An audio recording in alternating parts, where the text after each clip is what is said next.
సౌలు ఫలానా చోట శత్రువు ఉన్నాడు అని చంపురమ్మంటే వెళ్ళి చంపొచ్చాడు. ఫలానా వాడు మన మీదకి యుద్ధానికి రాబోతున్నాడంటే దావీదు యోనాతాను ఇద్దరు కలిసి వెళ్ళి చంపొచ్చారు. దేవుని బిడ్డలారా, ఆ విధంగా గొప్ప సైనికుడిగా గొప్ప నాయకుడిగా దావీదు వెలసిల్లాడు. దావీదు ఎదుగుతూ వెళ్ళాడు. దేవుని బిడ్డలారా, ఈ యొక్క ఇజ్రాయెల్ చరిత్రలో కూడా ఒక ప్రధానమంత్రి ఉంటారు. ఆయన పేరు ఏం పేరంటే అరియల్ షరన్. ఏం పేరు? అరియల్ షరన్. ఆయన ఏమంటారంటే బుల్డాజర్ కూడా అంటారు. ఏమంటారు? బుల్డాజర్ తెలుసుగా మీకు. అది వెళ్ళిందంటే కథం, కేల్ కథం, దుకాన్ బంద్. నీ అస్సామూలని ఇది.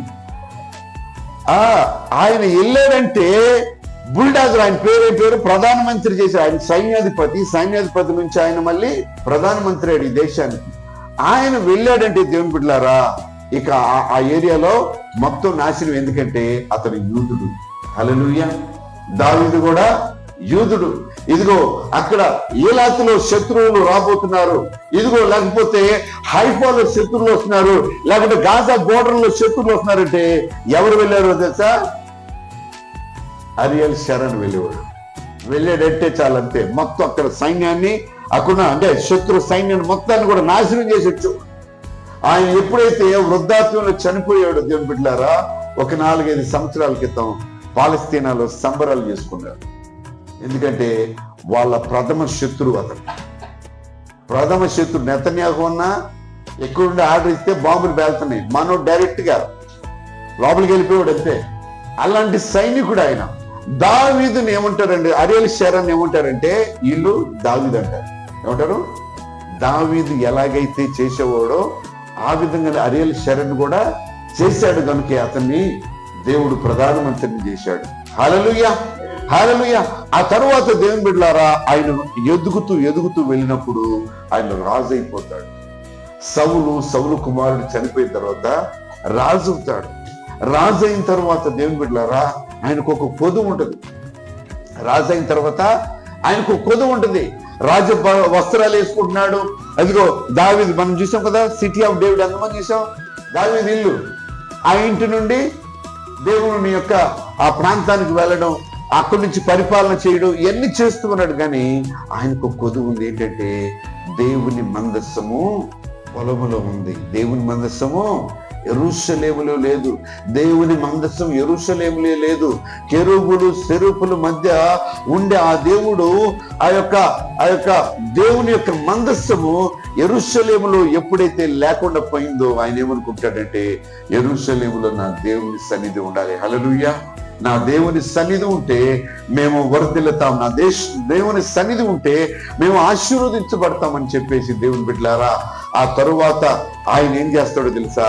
దేవుని యొక్క మందస్సాన్ని తీసుకొని వస్తాడు. ఒకసారి ప్రయత్నం చేసినప్పుడు ప్రమాదం జరిగింది. రెండవసారి ప్రయత్నం చేసినప్పుడు ఆ మందస్సాన్ని తీసుకురావడానికి దేవుని బిడ్డలారా ఆయన ఏం చేస్తాడో తెలుసా? వాళ్ళందరూ కూడా బండ్ల మీద దాన్ని తీసుకుని వస్తా ఉంటే నా దేవుని మందసం వస్తుంది. నా దేవుడు నా దగ్గరికి వస్తున్నాడు.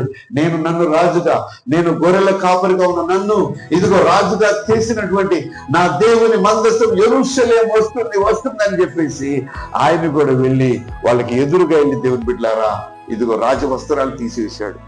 నార వస్త్రాలు ధరించుకున్నాడు.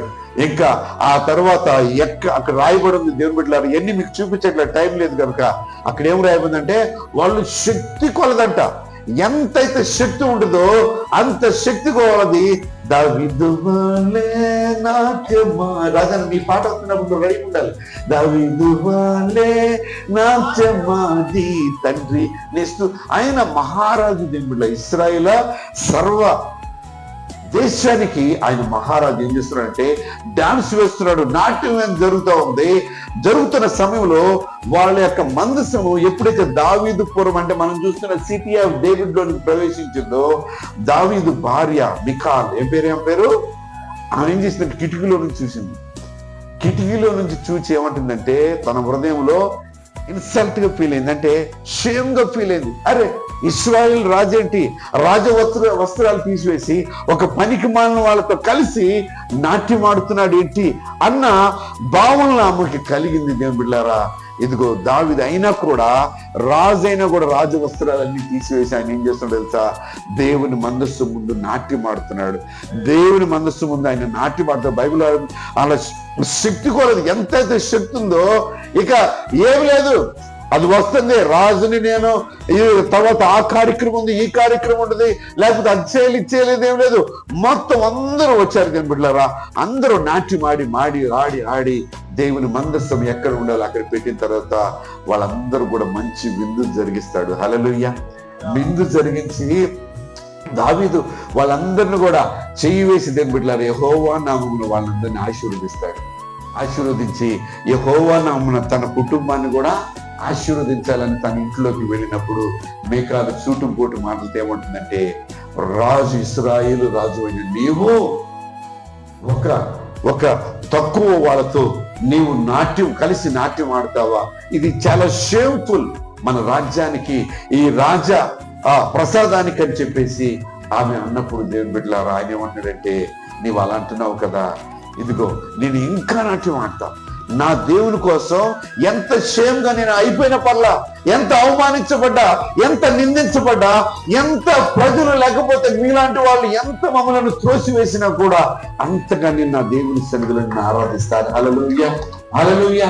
దేవుని సన్నిధిలో మనం ఆరాధించాలి దేవుని బిడ్డలారా, నాట్యం ఆడాలి, పరవశించాలి, దేవుని సన్నిధికి వెళ్ళాలి దేవుడు. ఎందుకంటే దేవుని సన్నిధిలోనే సర్వ సంపదలు ఉన్నాయి. దేవుడు నువ్వు ఇక్కడికి రా, వీసా లేదా, వీసా కావాలా, డబ్బు కావాలా, ఇల్లు కొనుక్కుంటావా, పొలం కొంటావా, లేకపోతే పరలోక రాజ్యానికి వెళ్తావా? నీవు దేవుని బిడ్డలారా దేవుని సన్నిధిలో ఉంటేనే అన్ని, అది డబ్బు అయినా లేకపోతే అది ఇల్లు అయినా పొలమైనా పరలోకానికి వెళ్ళాలన్న ఊరికి వెళ్ళాలని సినిమా టికెట్ కాదు, శుక్రవారం నైట్ వెళ్ళిపోవడానికి.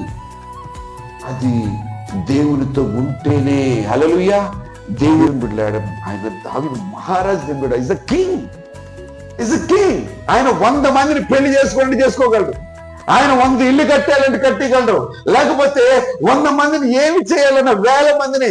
దేశం తన చేతిలో ఉంటే దేవుని సన్నిధిలో దేవుని బిడ్డలారా ఇదిగో ఆయన బట్టలు తీసివేసి, రాజు వస్త్రాలు తీసివేసి దేవుని బిడ్డలారా దేవుని సన్నిధిలో నాట్యం ఆడాడు.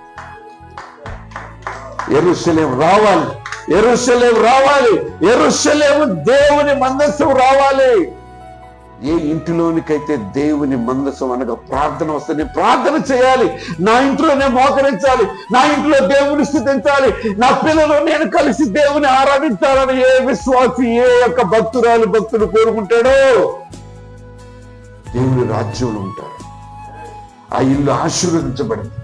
ఆ ఇంట్లో ఏమంటారు? The lord is my shepherd, I shall not want. అంటే యెహోవా నా కాపరి, నాకు లేమి కలగదు. యెహోవా నీకు కాపురి అయి ఉంటే నీవు ఆయన మార్గాల్లో నడుస్తావు. యెహోవా నీకు కాపురి అయి ఉంటే ఆయన మీద నీ దృష్టి ఉంటుంది, ఆయన మీద నీ యొక్క ఫోకస్ ఉంటుంది. ఆయన మీద నీ దృష్టి నీ ఫోకస్ ఉన్నప్పుడు నీవెలా ఉంటావో తెలుసా? అది ఆకువాడక తన కాలముందు ఫలమిచ్చు చెట్టు వలె ఉంటాడు. హల్లెలూయా. ఆడు చేయదంతా కూడా సఫలమైంది.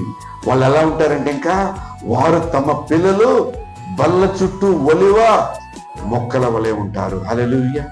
బెత్లెహేములో స్తుతిస్తున్న వాడిని, బెత్లెహేములో చిన్న వీణ, అది పెద్ద ప్రొఫెషనల్ వీణ కూడా కాదు, టింగ్ టింగ్ టింగ్ టింగ్ టింగ్ అనుకునే వీణ పట్టుకొని రాగాలలో అనురాగాలు కురిపించిన మన బంధము అనుబంధం. ఇందాకేం పాట పాడారు మీరు?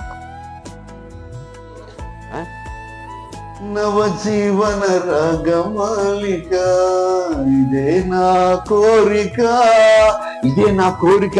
నవజీవన రాగమాలిక అని ఇదే నా కోరిక, నా దేవుని స్తుతించుటే నా కోరిక అన్నాడు.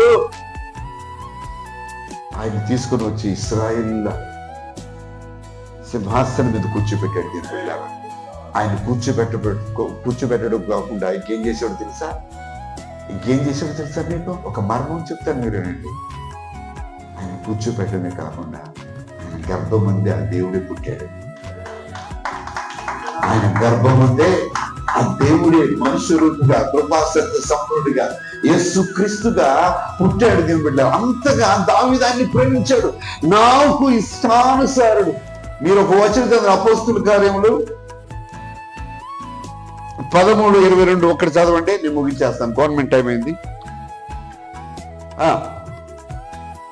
అపోస్తుల కార్యములు 13